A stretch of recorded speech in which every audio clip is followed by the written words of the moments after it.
Now I'm wondering if I should go to the other Aldi or not. Because that one... My guess is either they sold the bread, which is a possibility because it had $1 off on it. They either sold the bread, sent it to Second Harvest. I guess those are the only two possibilities.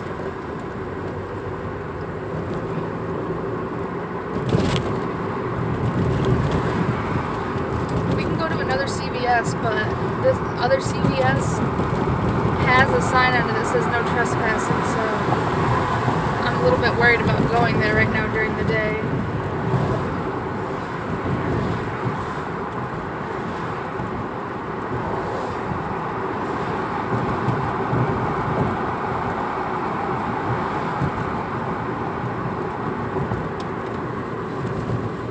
Sorry, I rolled my window back up. I need to get over because this lane ends.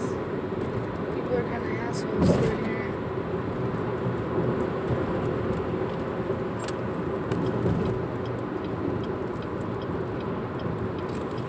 Okay, not gonna let me through.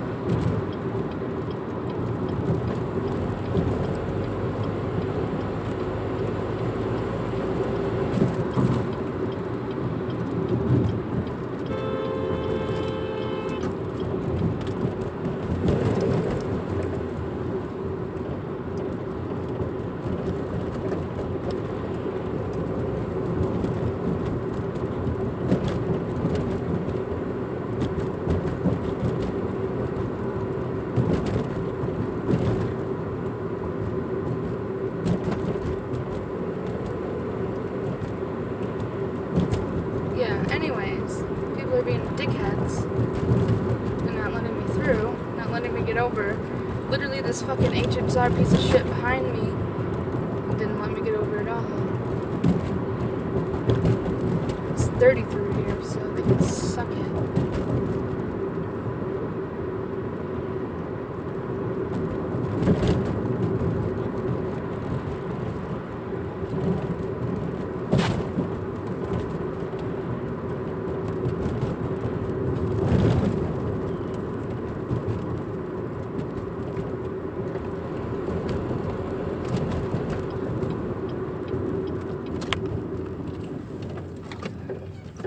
People are so goddamn annoying. I guess I probably shouldn't be talking like this on YouTube, but people are really annoying. I'll have to edit out all my cussing as I'm having road rage.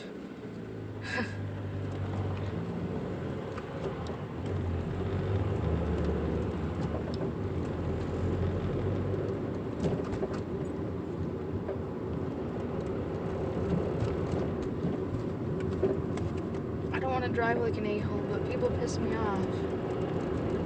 I was legally driving. I had my turn signal on for a certain amount of time and everything.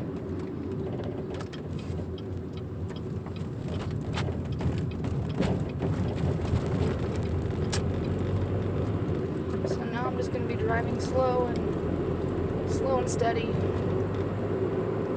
Just letting people through and doing whatever.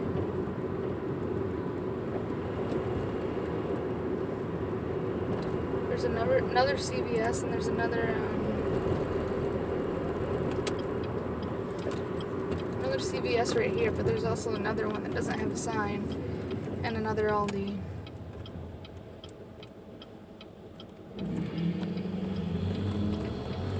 I'm probably just recording a whole bunch of videos that I'm gonna have to delete later, but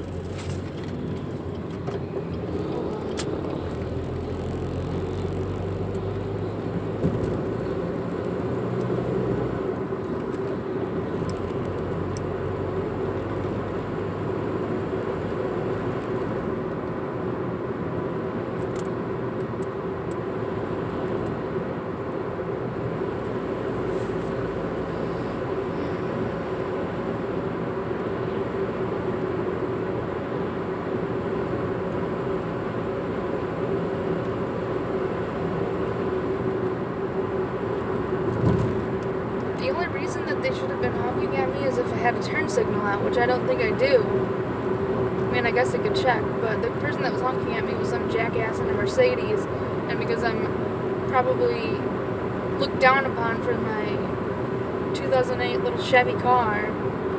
It's like,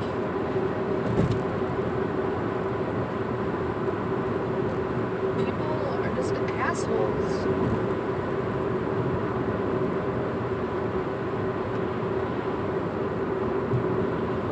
It's mainly unnecessary.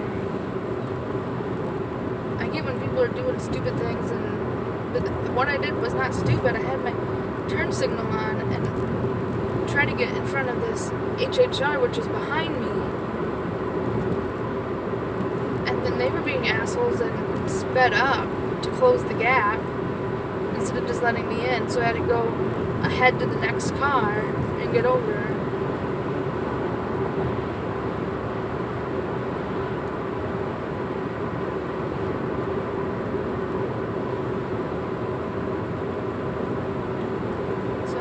Go to another CVS and another Aldi. We got our oil change on Monday, so now I can... Shoot, it says trunk ajar. Anyways, we got our oil changed on Tuesday, actually. Monday was Memorial Day. We got our oil changed on Tuesday, so now I can drive around again. I had been driving for a good couple of weeks till I realized we were like 700 miles over the recommended next oil change. I knew we were past it by a couple months, but before I started dumpster diving, I hardly put any miles on the car. So we would easily go over the months by because I think it was February that it was supposed to be changed. And normally we would reach the miles limit, which is what I go by, like several months after, a couple months after.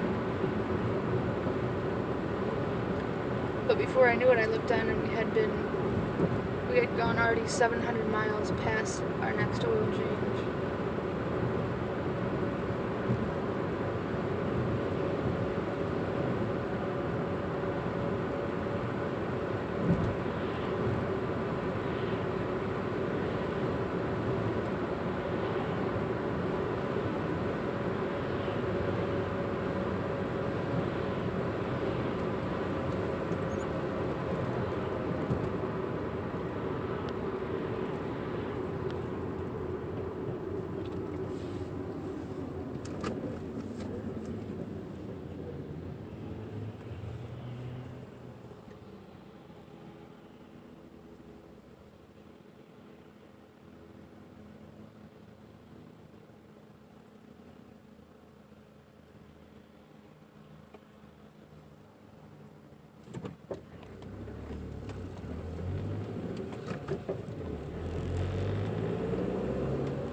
HHR is still behind me.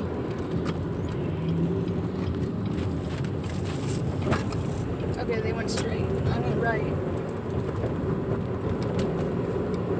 Okay, well, there's another Dollar Tree right up here, but I think I might hit it on the way back.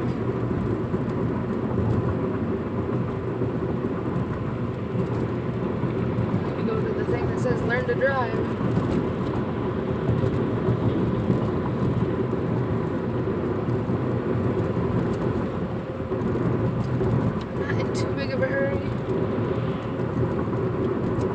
About this Aldi in this part of town, this side of town, is that there is a sign that says notice, authorized personnel only.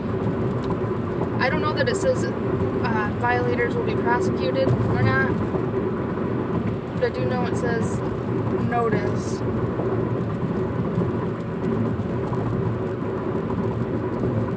I'm used to going here at night, but the other day we were at Aldi, well, it wasn't the other day, it was at least a week or two ago, a couple weeks ago. We were at Aldi and we drove around the back just to look, and it was during the day and there was some guy out here dumpster diving.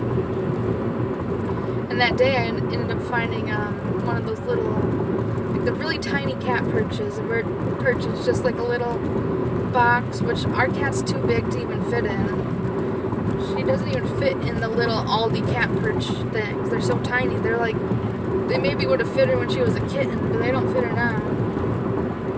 She's bigger, but she's not like Maine Coon big. So these Aldi cat perches would not work for bigger breed cats.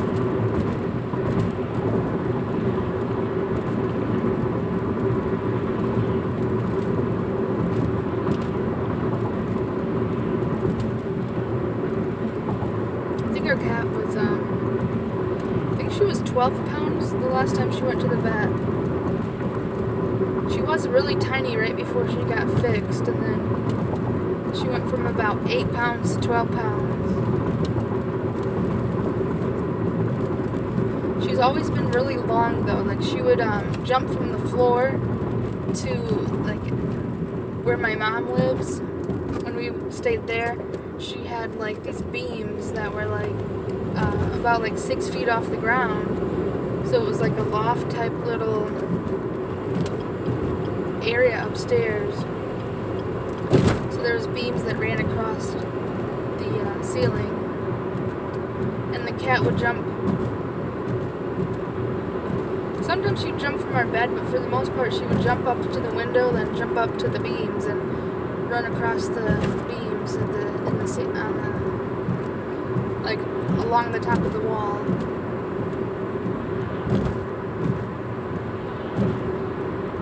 The only time that was bad, and I always worried afterwards, is she was like a younger cat, and for whatever reason, I'm pretty sure she got into something, like, we're pretty sure it was because she got into, like, wood stain that was on the stairs, and one day she was up on the beams, and she had a seizure, and she fell down, but she didn't, like, hurt herself too bad. She hurt her hip. Like, for a while there, she had a hard time walking normally, and we took her to the vet and everything. We took her actually to the ER vet, and they said she's young. Eventually, because this is when she was like a kitten, like a younger cat, like not even a year old, and they said that as she ages, the ligaments would tighten back up, and that it should just fix itself, because she basically knocked it out of place. She just landed on it wrong. But we are at Aldi, if you can't tell. The dumpster for this Aldi is also behind it. It's a little bit more out in the open than the other one, though. This is the Motor City Guitar, which I've been to, and wish I could afford to get something there, but, you know. So there's cars over here. Let's just see. Okay, the fence is open, so I'm going to start a new video. Actually, you know what? We'll just... Sierra's calling me. Hang on.